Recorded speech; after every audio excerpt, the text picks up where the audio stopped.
За нэг юм эргэлзээ буруу мэдээлэл тарцсан байгаа дээр таньдаас бүр залруулах хүсэж байна. Одоо энэ ухаан өдөртэй холбоотой яригадаад байгаа.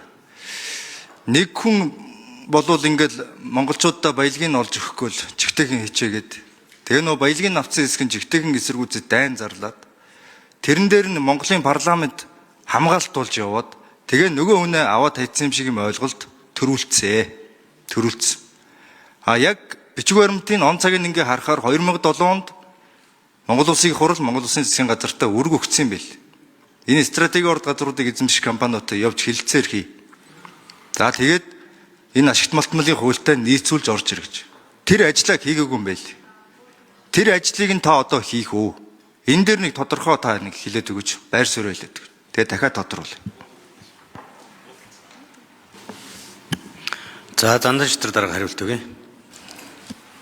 За Монгол Улсын ерөнхий сайд бол хуулийн биелэлтийг улсын их хурлын өмнө хариуцдаг ийм төрлийн албан тушаалтаа хууль биелүүлэх үүрэгтэй.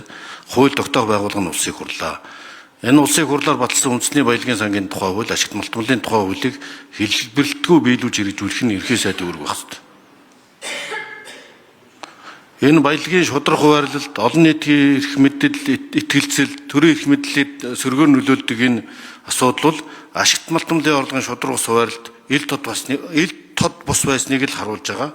Ийм учраас бүх юмыг ил тод болгох хэрэгтэй. Энэ цаана байсан бүх юмыг одоо хөрөнгө албан тушаалтны хөрөнгө орлогоос ахуулаад ил тод байдал бол асуудлыг шийдэхний гарц мөн. Ер нь баялагын өгөөжийг дэвш хүртээх механизмыг бичүүлж нийгмийн шударга байдлыг сэргээх бодлого баримтлахын тулд одоо энэ стратегийн ордуудтай хилцээх ажлыг ард түмний өмнө нээлттэй тодор зохион байгуулнаа. Энд улсын их хурлын гишүүд одоо